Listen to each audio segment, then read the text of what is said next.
तो हेलो नमस्कार जय हिंद। स्वागत करते हैं शिवम जीएस एकेडमी में। तो कैसे हैं आप सभी? आशा करते स्वस्थ होंगे, मस्त होंगे। तो हमने स्टार्ट किया था हिस्ट्री फाउंडेशन, जो ऑल कॉम्पिटिटिव एग्जाम के लिए था। जैसे एसएससी था, रेलवे था और स्टेट एग्जाम हो गया, जैसे यूपी पुलिस हो गया, बिहार पुलिस हो गया, दिल्ली पुलिस हो गया, एमपी पुलिस हो गया। अब बिहार चुनाव की वजह से अनेक वैकेंसी आई थी। तो ये क्लास ऑल कॉम्पिटिटिव एग्जाम के लिए था। हमने क्या स्टार्ट किया था? History foundation. हम इतिहास में सिंधु घाटी सभ्यता पढ़ रहे थे, जिसे हम इंग्लिश में इंडस वैली सिविलाइजेशन बोलते हैं। तो हम क्या पढ़ रहे थे? सिंधु घाटी सभ्यता।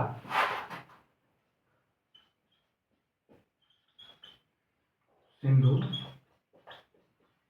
घाटी सभ्यता,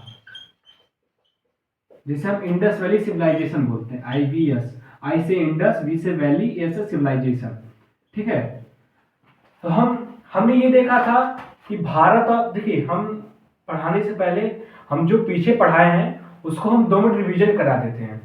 ठीक है। तो आप लोग घबराइएगा नहीं कि हमने तो ये पढ़ चुका है, आपने पढ़ा दिया है, फिर क्यों पढ़ा रहे हैं। तो मैं एक तरह से आपका रिवीजन 2 मिनट करा देता हूँ, उसके बाद हम क्लास में आगे बढ़ेंगे। ठीक है। तो भारत और पाकिस्तान के बॉर्डर पे, मतलब भारत और पाकिस्तान के सीमा पे एक सभ्यता का विकास हुआ।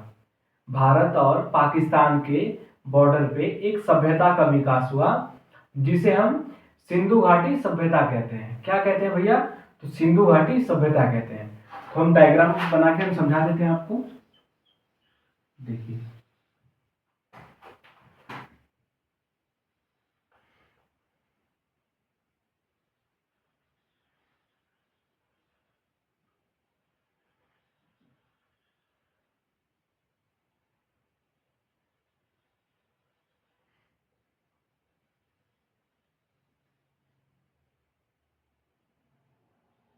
ठीक है। ये हमारा हो गया भारत, ये हो गया पाकिस्तान। तो भारत और पाकिस्तान मैं लिख देता हूँ यहाँ पे, आप लोगों को कंफ्यूजन ना हो। ये हो गया भारत, ये हो गया पाकिस्तान। देखिए, भारत और पाकिस्तान के सीमा पे ये हमारा भारत है और ये हमारा पाकिस्तान है। तो भारत और पाकिस्तान के सीमा पे एक सभ्यता का विकास हुआ, एक सभ्यता का विकास हुआ। एक मिनट,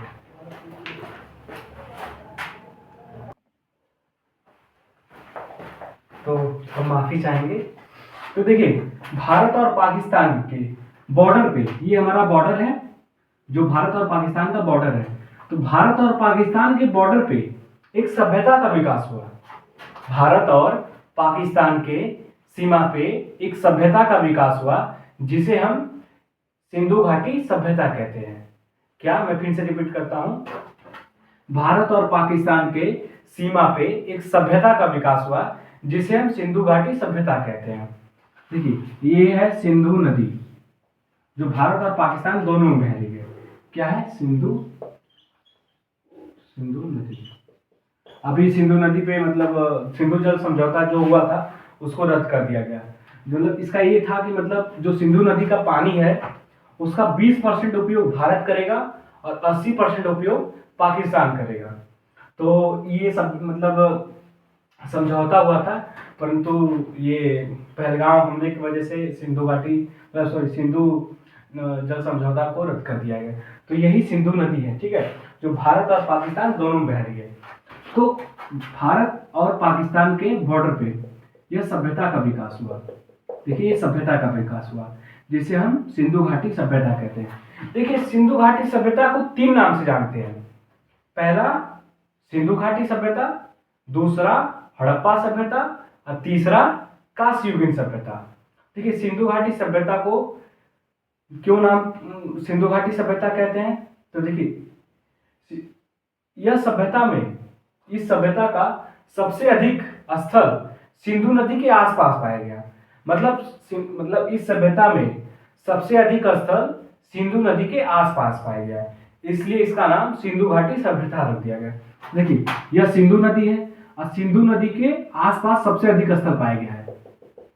इस सभ्यता का सबसे अधिक स्थल सिंधु नदी के पास पाया गया है, इसलिए सिंधु घाटी सभ्यता नाम हो गया। ठीक है। उसके बाद दूसरा क्या था? हड़प्पा। हड़प्पा क्यों पड़ा भैया?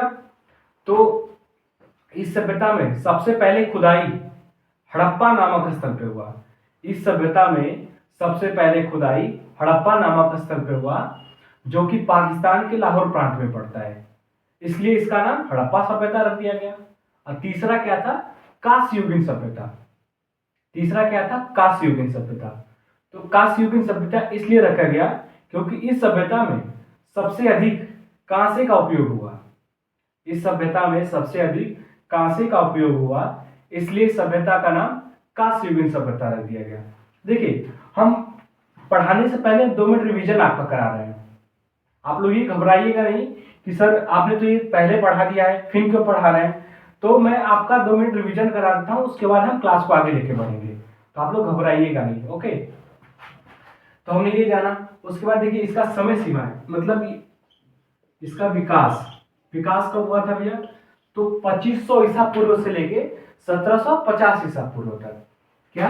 2500 ईसा पूर्व से 1750 ईसा पूर्व तक हुआ था, ठीक है। और इस सभ्यता का आकार कैसा था, मतलब किस आकार में फैला था? तो देखिए हम अभी दिखा देते हैं आपको। ये है और ये है, ऐसे फैला है ना। तो ये क्या है? त्रिभुजाकार है। तो इसका आकार कैसा भाई? इसका आकार कैसा है? तो त्रिभुजाकार में फैला था, मतलब यह सभ्यता त्रिभुजाकार में फैला था, ठीक है। तो त्रिभुजाकार, ठीक है। इसका क्षेत्रफल कितना है, मतलब यह कितने क्षेत्र में फैला था, मतलब कितने एरिया में फैला था? तो 13 लाख वर्ग किलोमीटर क्षेत्रफल क्या था भाई? क्षेत्रफल 13 लाख किलोमीटर, सॉरी मीटर ऐसे नहीं,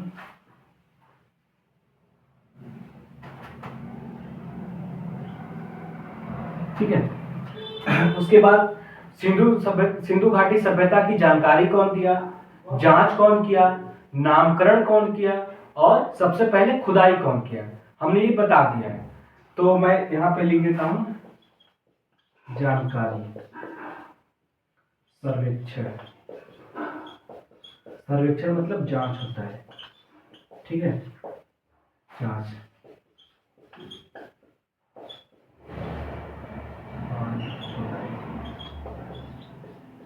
ठीक है, देखिए सिंधु घाटी सभ्यता का सबसे पहले जानकारी चार्ल्स मेसन ने दिया। कौन? Charles mason.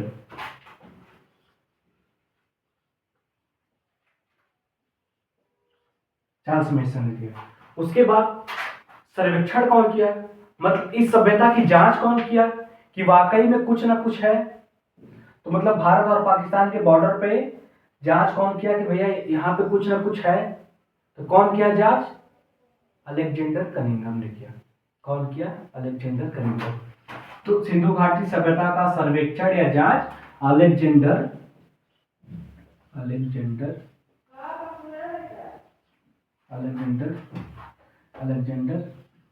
कनिंघम ने किया, ठीक है। उसके बाद नामकरण कौन किया? तो जॉन मार्शल ने किया। कौन? John Marshall. इस सभ्यता का नामकरण कौन किया? तो जॉन मार्शल ने किया। और सिंधु घाटी सभ्यता में सबसे पहले खुदाई कौन किया? तो दयाराम साहनी ने किया। मतलब यही सबसे पहले गए और ये जमीन मतलब पहले खुदाई किया, ठीक है। तो कौन किया? दयाराम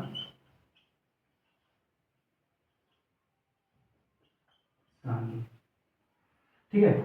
उसके बाद हमने देखा था कि एक एक शहर को हम एक तरह से ये बता दिए कि सिंधु घाटी सभ्यता, जिसे इंडस वैली सिविलाइजेशन बोलते हैं। उसके बाद इसका विकास कब हुआ? तो 2500 ईसा पूर्व से लेकर 1750 ईसा पूर्व तक हुआ। उसके बाद इसका आकार कैसा था?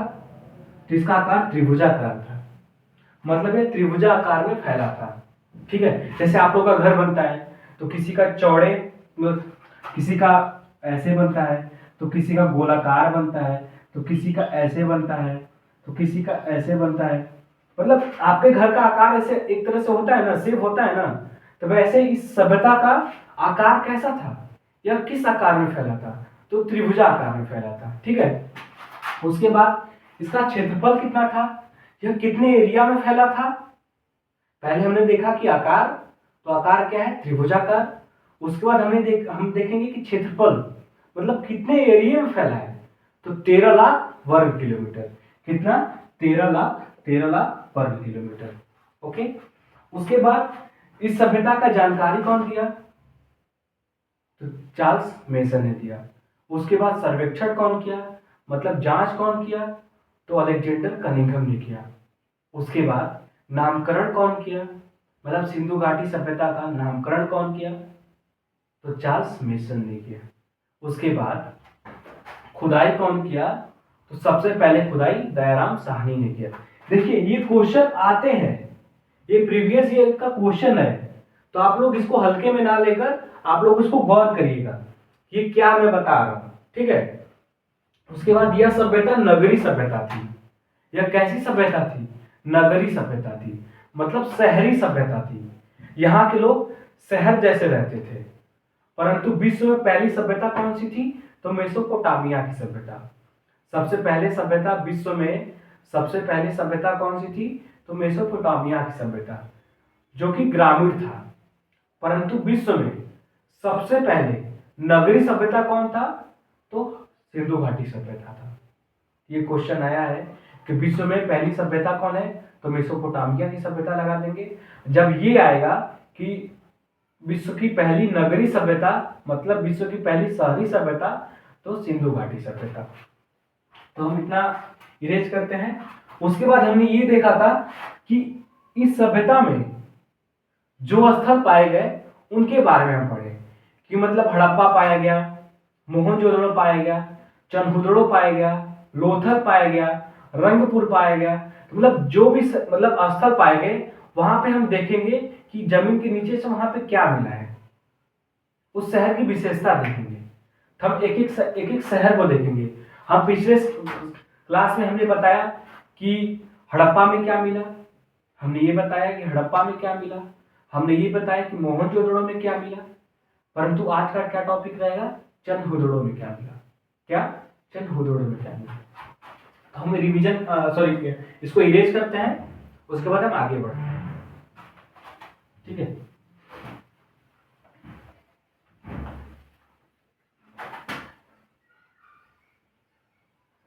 ठीक है। देखिए मैं यहाँ पे लिख देता हूं, आप लोग को कंफ्यूजन ना हो। विश्व की पहली सभ्यता जो कि ग्रामीण था, ग्रामीण।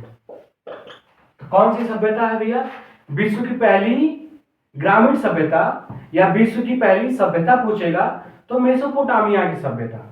क्या, मेसोपोटामिया की सभ्यता।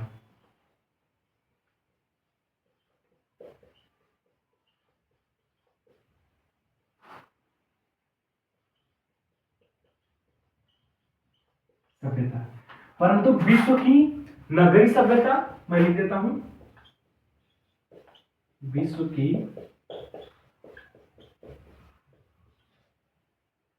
नगरी मतलब शहर, शहरी,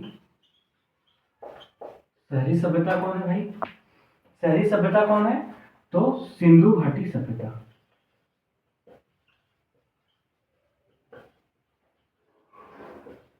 देखिए जैसे कुछ लोग भारत में ग्रामीण क्षेत्र में रहते हैं, अब कुछ लोग शहरी क्षेत्र में रहते हैं, तो वैसे ही विश्व की पहली सभ्यता कौन है, मेसोपोटामिया की सभ्यता। मेसोपोटामिया की सभ्यता कैसी है, तो ग्रामीण है। उसके बाद विश्व की पहली नगरी सभ्यता कौन सी है, मतलब नगरी मतलब शहरी सभ्यता, तो सिंधु घाटी सभ्यता है। ठीक है, उसके बाद हम इरेज करते हैं, उसके बाद हम इरेज करते हैं। एक मिनट,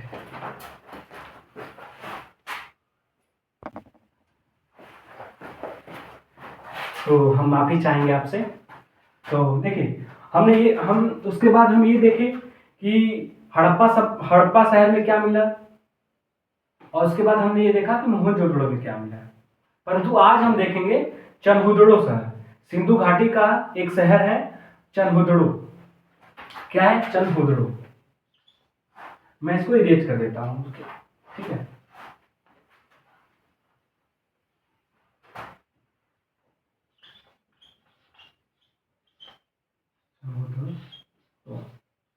देखिए चनहुदड़ो, देखिए हम ये देखेंगे चनहुदड़ो, एक तरह से मैं लिख दूं यहाँ पे शहर, ये स्थल है, ठीक है, शहर है। तो हम ये देखेंगे कि चनहुदड़ो का खोज कौन किया, कब खोज हुआ, यहाँ पे जब खुदाई हुआ तो इसके नीचे क्या क्या मिला, इसके खोजकर्ता कौन थे, गोपाल मजूमदार थे। चनहुदड़ो के खोजकर्ता कौन थे, गोपाल मजूमदार थे। खोजकर्ता गोपाल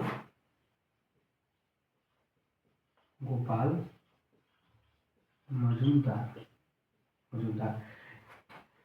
मतलब ये कब खोजा गया, इसकी खुदाई कब हुई, तो 1931 में हुआ खुदाई कब हुआ, तो 1931 ईस्वी में हुआ था। यह किस नदी के किनारे है, मतलब चनहुदड़ो शहर किस नदी के किनारे है, तो सिंधु नदी के किनारे है। कौन सी नदी, सिंधु नदी। तो नदी कौन सी है भैया, नदी कौन है, क्या है, सिंधु नदी। सिंधु नदी जो वर्तमान क्षेत्र क्या है, वर्तमान क्षेत्र क्या है, पाकिस्तान। देखिए सिंधु घाटी सभ्यता में अनेक स्थल पाए गए, जिसमें से एक स्थल है चनहुदड़ो। कब खोजा गया, तो 1931 में खोजा गया। इसकी खोजकर्ता कौन है, मतलब यहाँ पे इसको कौन खोजा, तो गोपाल मजूमदार ने खोजा। कौन खोजा, गोपाल मजूमदार ने खोजा, ठीक है। उसके बाद चनहुदड़ो शहर किस नदी के किनारे है, मतलब ये किस नदी के किनारे है, तो किस नदी के किनारे है, तो सिंधु नदी के किनारे है। कौन सी नदी, सिंधु नदी, जो कि वर्तमान में पाकिस्तान में पड़ता है, ठीक है। उसके बाद हम ये देखेंगे कि जब यहाँ पे खुदाई हुआ, जब इस शहर में खुदाई हुआ, तो उसके नीचे क्या पाया गया, क्या, मैं लिख देता हूं कि निम्नलिखित वस्तुएं प्राप्त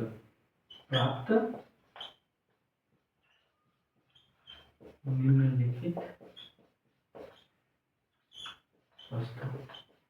देखिए यह एक प्रकार का औद्योगिक शहर था, मतलब इस शहर में मतलब व्यापार भी होता था, मतलब ये कौन सा शहर था,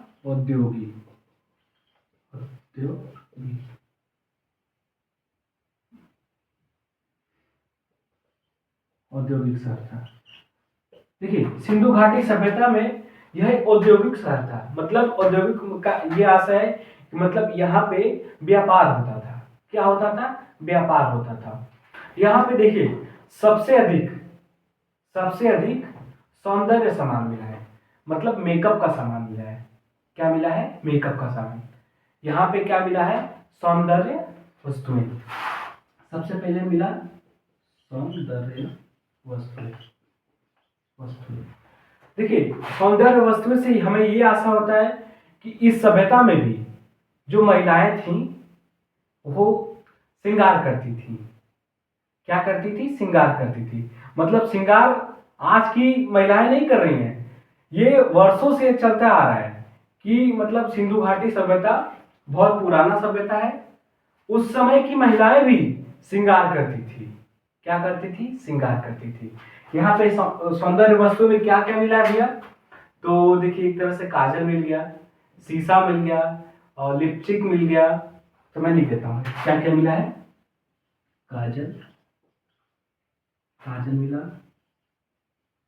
शीशा मिला और लिपस्टिक मिला।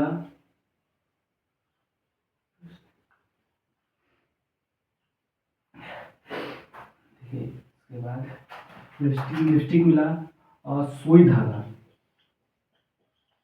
मैं पहले लिख देता हूँ, उसके बाद मैं समझा दूंगा।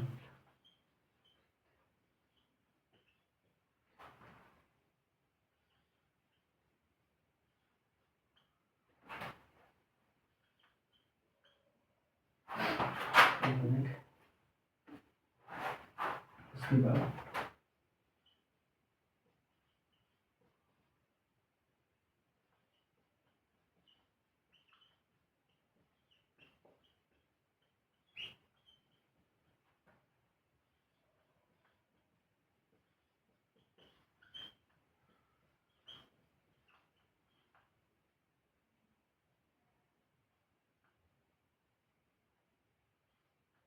ठीक है, देखिए मैं यहाँ पे यहाँ पे लिख देता हूँ, एक नंबर डाल देता हूँ जिससे आप लोग को याद करने में आसानी होगा कि यहाँ पे कितनी वस्तुएं मिली हैं। ठीक है, 6 7।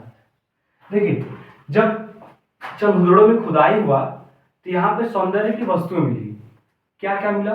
तो काजल मिला जो महिलाएं लोग लगाती हैं, और शीशा मिला, और लिपस्टिक मिला, उसके बाद सुई धागा मिला।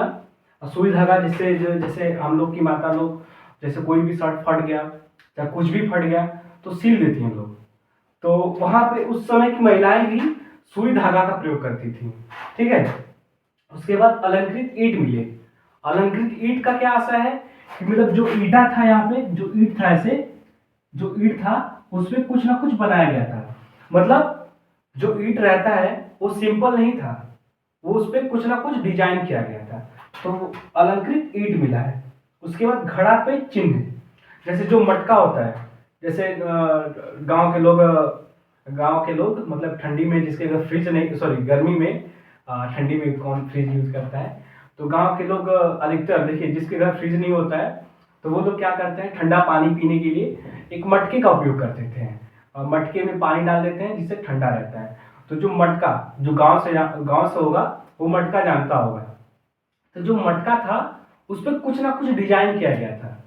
ऐसे जो मटका है, मान लीजिए कि ऐसे मटका है, ठीक है, एक तरह से ये मटका हो गया, मान लीजिए मटका है, इस पे कुछ ना कुछ डिजाइन किया गया है, जैसे सांप बना दिया और ऐसे स्वास्तिक बना दिया, मतलब एक तरह से कुछ ना कुछ इस पर डिजाइन किया गया था। तो घड़े पे चित्र क्या है, घड़े पे घंटा लिखा हुआ है,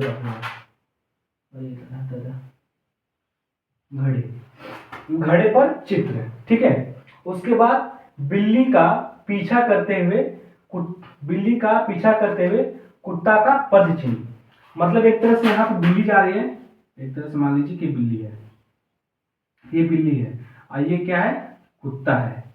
तो बिल्ली का पीछा करते हुए कुत्ता का पद चिन्ह मिला है, मतलब इसके पैर का निशान मिला है।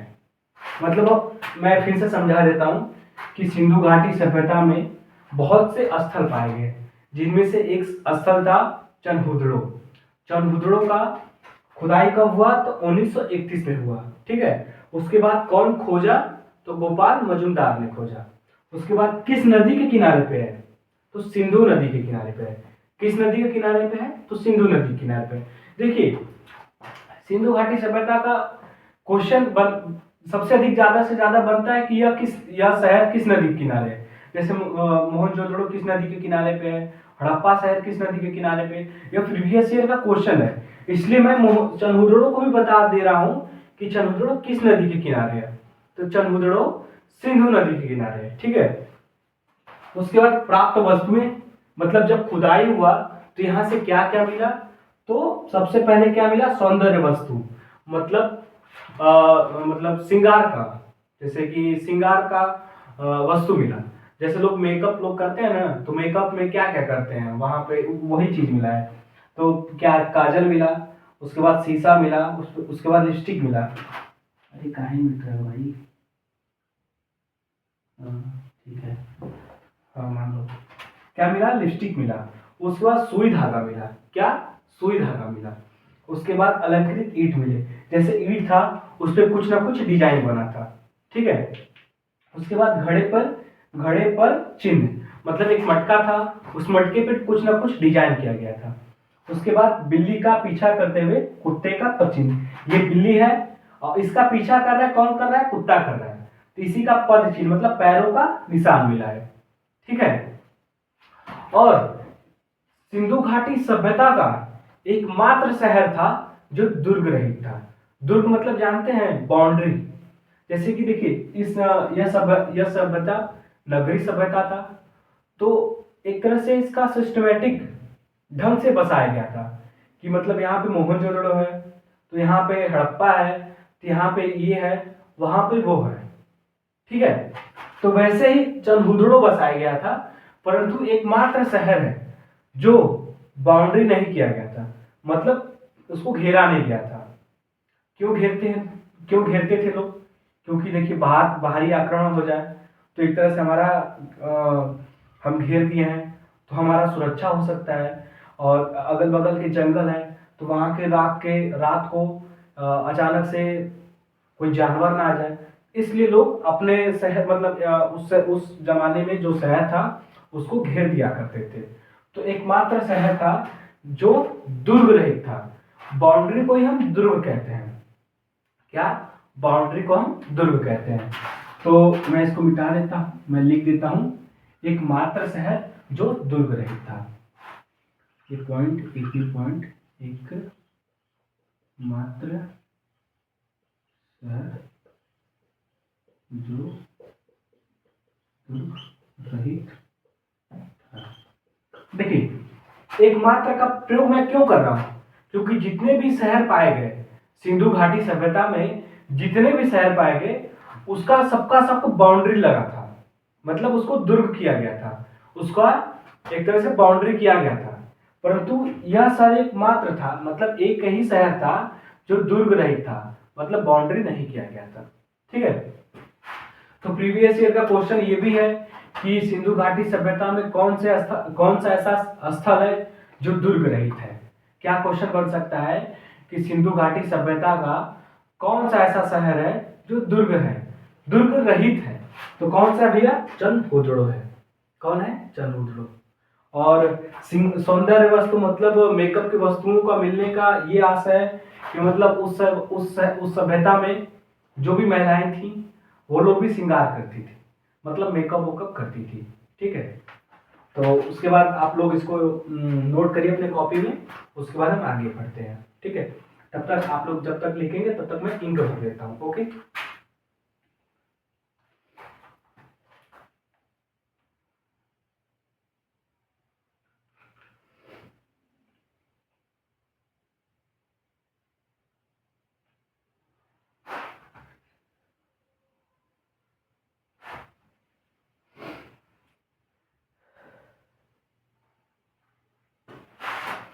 तो हम उम्मीद करते हैं कि आप लोग अपने कॉपी में नोट कर लिया होगा, तो हम इसको इरेज करते हैं।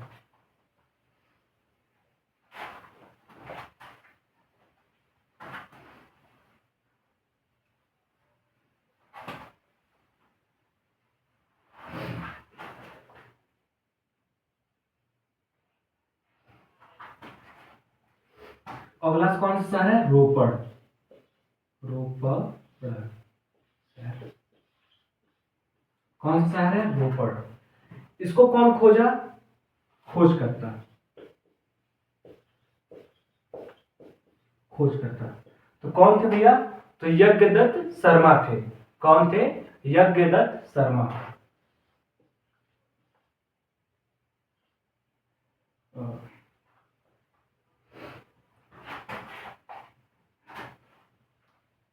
यज्ञदत्त शर्मा थे।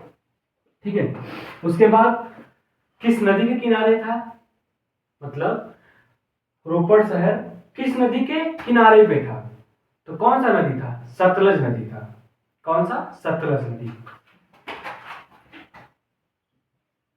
सॉरी, नदी में नदी। तो देखिए रोपड़ शहर सतलज नदी के किनारे पे था। सतलज जो कि पाकिस्तान में पड़ता है, सॉरी पंजाब में पड़ता है। पंजाब, सतलज नदी पंजाब। और उसके बाद हम देखेंगे कि यहाँ पे वस्तुएं क्या प्राप्त हुई। जैसे हमने ये देखा कि चंदहुदड़ो में जब खुदाई हुआ तो वहां पे क्या क्या मिला, वैसे हम ये भी देखेंगे कि रोपड़ में जब खुदाई हुआ तो क्या क्या मिला।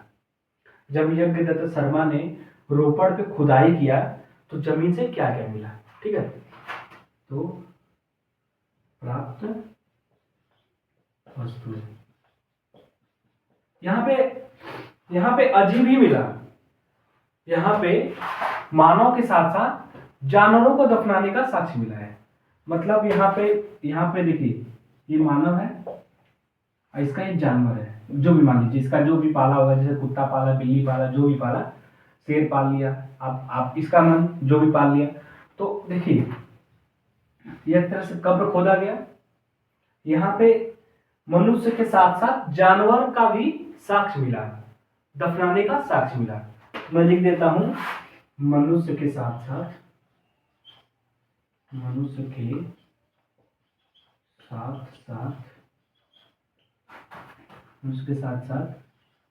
जानवरों को दफनाने का साक्ष्य मिला। ठीक है, जैसे देखिए, मैं लिखा हूं मनुष्य के साथ साथ जानवरों को दफनाने का साक्ष्य मिला है। यह कहाँ पे मिला? तो रोपड़ शहर में मिला। रोपड़ शहर को कौन खोजा? तो यज्ञदत्त शर्मा ने खोजा। रोपड़ शहर किस नदी के किनारे है? तो सतलज नदी के किनारे है। कौन सी नदी के किनारे है? सतलज नदी के किनारे है। यह पंजाब में स्थित है। कहाँ पे है? वर्तमान क्षेत्र कहाँ है? तो पंजाब है। क्या? पंजाब है। ठीक है, तो देखिए, तो दफनाने का साक्ष्य मिला। देखिए, यहाँ पे जैसे एक कब्र है खोदा, मतलब यहाँ पे जब खुदाई हुआ तो यहाँ पे मानव था और यहाँ पे जानवर था। तो हमको ये लग रहा है कि जैसे कि कोई भी मानव मर गया, मतलब कोई भी मनुष्य मर गया। देखिए, इस तरह से मनुष्य है, ये मनुष्य मर गया, तो जो भी ये पाला है, जैसे जो भी पाला है, मतलब गाय पाल लिया, कुत्ता पाल लिया, तो जो भी पाला है, जब मालिक मर गया उसके साथ जो पालतू जानवर था उसको भी दफना दिया गया है। हमको ये लग रहा है। ठीक है, तो आप लोग इसको नोट करिए। ठीक है,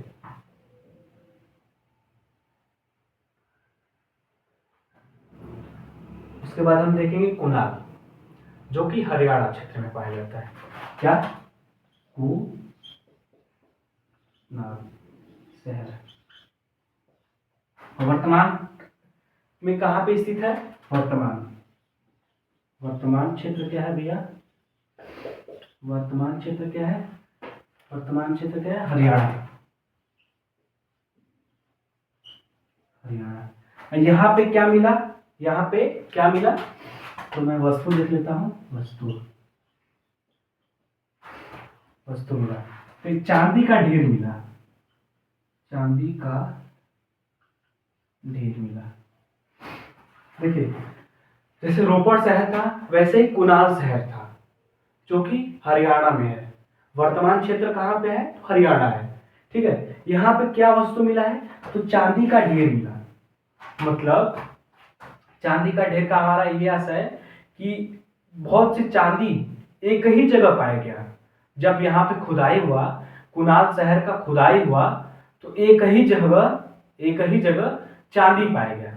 तो हम ये भी कह सकते हैं कि सिंधु घाटी सभ्यता के लोग चांदी का भी उपयोग करते थे, तभी ना चांदी पाया गया।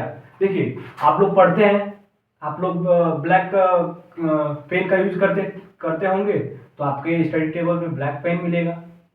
यदि आप लोग रेड पेन का यूज करते होंगे तो रेड पेन मिलेगा।